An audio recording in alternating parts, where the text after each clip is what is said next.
मनीष अपने माता पिता का इकलौता बेटा था। बेटे की शादी हो गई, घर में बहू आ गई। माता पिता की खुशी का ठिकाना ना था। माधुरी की मनीष के साथ शादी हुई मात्र 2.5 वर्ष हुए थे, लेकिन ससुराल में माधुरी का मन नहीं लग रहा था, क्योंकि ससुराल के माहौल में वह अभी भी पूरी तरह रम नहीं पाई थी। उसके सास ससुर पुराने विचारों के थे और वह अभी भी चटाई पर बैठकर खाना पसंद करते थे। पानी हमेशा बैठकर ही पीना पसंद करते थे। उन्हें अपने पारंपरिक तौर तरीक़ों से रहना पसंद था।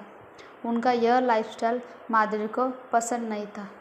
उसे लगता था इनकी लाइफ का कोई स्टैंडर्ड नहीं है।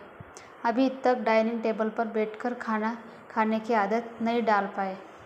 वैसे तो अच्छे खासे पढ़े लिखे हैं, लेकिन रहन सहन के सारे तौर तरीके पुराने हैं। सास सुबह सुबह नहाकर रसोई बनाने पर जोर देती है, फिर चाहे खाना बनाने में पसीना पसीना ही क्यों ना हो जाए। हालांकि मनीष माधुरी को बहुत चाहते हैं और उसका हर तरह से ख्याल भी रखते हैं, लेकिन पुराने लाइफस्टाइल की वजह से माधुरी को अब लगता है कि उसके पापा ने ऐसी जगह शादी कर दी। कितने सपने थे उसके विवाह के बाद अपने घर को सजाने के, लेकिन या तो सासू माँ के अनुसार मेंटेन किए हुए इस पुराने तौर तरीके के घर में उसका दम घुटता है। अपने मायके जाती है तब जाकर उसे लगता है कि जैसे खुली हवा में सांस ली हो। इस बार तो माधुरी ने मन ही मन निश्चय कर लिया था, अब की बार जब भी वह अपने मायके जाएगी तो तभी वापस आएगी। जब मनीष अलग घर लेने को राजी हो जाएगा, मनीष के वापस इस घर में आने से साफ साफ इनकार कर दूंगी। आज माधुरी बहुत खुश थी, क्योंकि वह दिन भी आ गया जब माधुरी को अपने मायके जाना था। माधुरी का भाई उसे लेने के लिए आने वाला था। वह चौंकते हुए जल्दी जल्दी अपना बैग पैक कर रही थी। तभी सासू माँ ने पूछा, बेटी कितने दिन में वापस आओगी? तुम्हारे बिना कुछ अच्छा नहीं लगेगा, जल्दी वापस आ जाना। माधुरी ने मन ही मन सोचा, अच्छा नहीं लगेगा या अब आपको आराम करने का टाइम नहीं मिलेगा? अब आपके आराम में खलल पड़ेगा और अब घर का सारा काम भी तो आपको ही करना पड़ेगा। पैरों में दर्द होने का ढोंग भी नहीं कर पाओगे। परंतु ऊपरी दिखावों ने माधुरी ने कहा, इतने दिनों के बाद माँ के घर जा रही हूँ, 2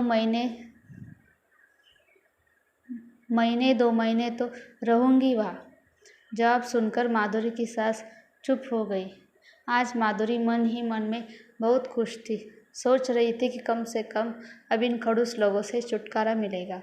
अब तो मनीष के अलग होने पर ही वापस लौटेगी। मायके में पहुंचकर माधुरी ने चैन की सांस ली।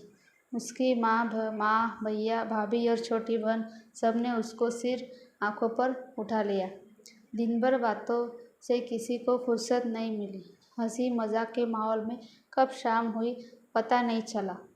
रात में माधुरी की पसंद की बेडमी पूरी, आलू की सब्जी, मलाई कोफ्ता और बूंदी का रायता माँ और भाभी ने मिलकर बनाए थे। माधुरी ने अपनी भाभी को बुलाया लेते हुए कहा, भाभी तुम्हें अभी भी तक मेरी पसंद याद है? भाभी ने हंसते हुए कहा कि माँ जी है ना याद दिलाने के लिए, भूल कैसे सकती हो। माधुरी माँ के गले लग गई। माँ, मैं आपको बहुत मिस करती हूँ। मेरी सास आपके जैसी क्यों नहीं है?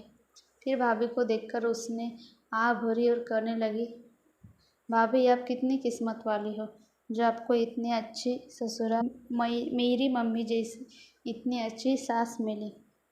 सुनकर भाभी और मम्मी दोनों मुस्कुराने लगे। बोली कुछ नहीं। अगले दिन माधुरी ने भाभी को कहते हुए सुना। उसकी भाभी भैया से कह रही थी, आप कैसी बात करते हो? मैं दीदी और माँ के साथ बाज़ार नहीं जाना चाहती, मुझे आपके साथ जाना है। मैं कितने दिनों से सोच रही थी आपके साथ जाकर अपने पसंद की शॉपिंग करूँगी, और आप है कि फिर मना कर रहे हो। मैं सिर्फ और सिर्फ आपके साथ ही बाज़ार जाऊँगी बस। भैया धीमी आवाज़ में बोले, दीदी आई है ना, तो उनके साथ जाने में तुम्हें क्या परेशानी है?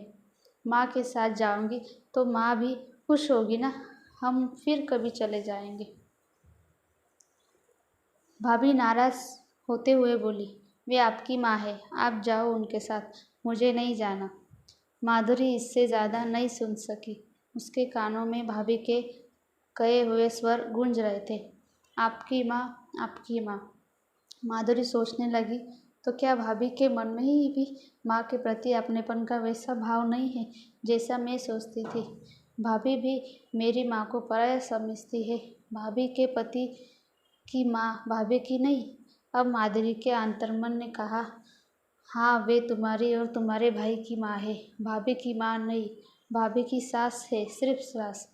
अंतर्मन ने कहा, तुम भी तो मनीष की माँ को माँ नहीं सास ही मानती हो ना।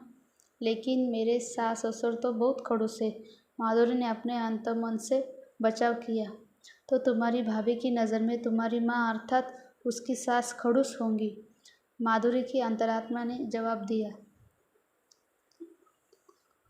अब माधुरी को अच्छी तरह समझ में आ चुका था कि यह सब नज़र का फ़र्क है और दो परिवार का फ़र्क है।